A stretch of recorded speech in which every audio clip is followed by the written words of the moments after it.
In today's Health Matter, September is the peak season for asthma, and as the weather starts to change, asthma rates and allergies, they'll be on the rise too. There are several triggers to be aware of, and we're turning to the expert allergist, Dr. Sebastian Lighvani, with Northwell's Lenox Hill Hospital to help us out. So good morning to you, Doctor. Great to have you. Good morning. Pleasure to be here.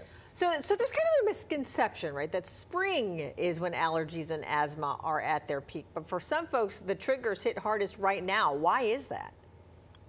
So there's actually multiple factors involved. Number one is that, if you're suffering from allergies to ragweed, this is peak ragweed season. So as you are entering kind of the fall, ragweed levels just go through the roof, and that can be a really important driver of environmental allergy symptoms and allergic asthma.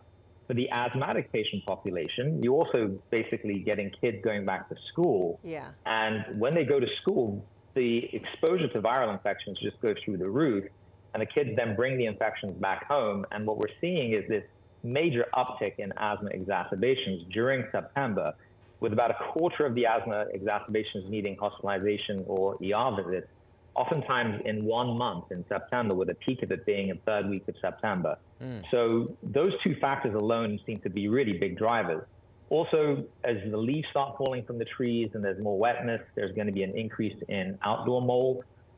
People are also going to spend a little bit more time indoors. And so you get this kind of perfect storm of increase in ragweed and mold and increase in viral pathogens like the common cold, which typically doesn't trigger any symptoms other than the runny nose in a non-asthmatic, but in an asthmatic may trigger a severe asthma exacerbation. Let's talk about some specific areas, right? The South Bronx, northern Manhattan have the highest asthma rates across the city with the most emergency room visits. So in those areas, what can parents do to prepare as children, young adults are heading back to school tomorrow, right? So they're going to be outside. What's your advice to them?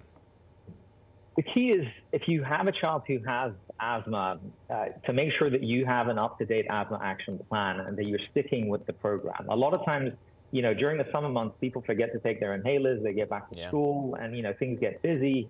So the one thing I always say is, having a regular asthma action plan is actually not that difficult, as long as you just know which your inhalers are. And so knowing what your preventative inhaler is, that's your daily preventive medication, and for you to be on that during that period of time, if that's what your plan recommends, and also having a rescue inhaler available in the event of an acute asthma attack.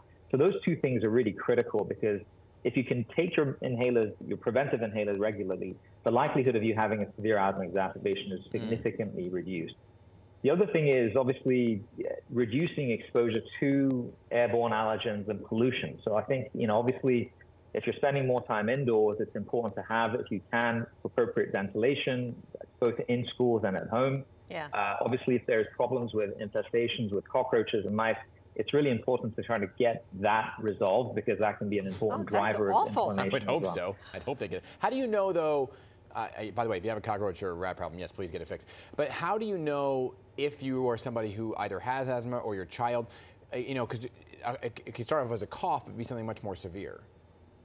So asthma has kind of some classic hallmark symptoms. So recurrent episodes, it's an episodic condition: cough, shortness of breath, wheezing.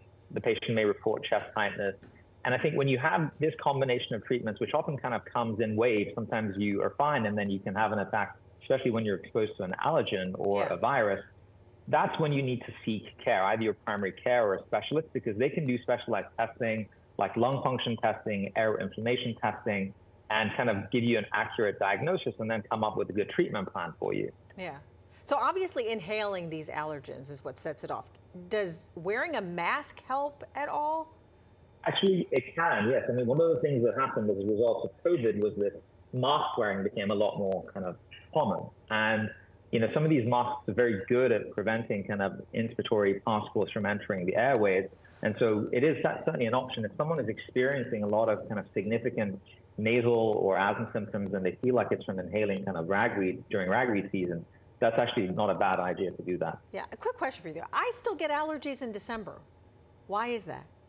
So if you think about kind of potential allergens, you've got both seasonal allergens like pollen or molds, and then you've got the indoor allergens, so dust mite, indoor pets. And actually, when you see people spend a lot more time indoors during the winter months, oftentimes the level of indoor allergens like dust mite starts going up. And so your exposure to your pet allergens, dust mite allergens start really increasing. And, that's what we often see is the people with the perennial allergies to dust mites come in around that time of the year and complain that they're really stuffy, they can't breathe, the heating kicked a lot of the dust out of the systems into the home. And, I think that's, again, where having appropriate environmental control measures and a treatment plan is really important.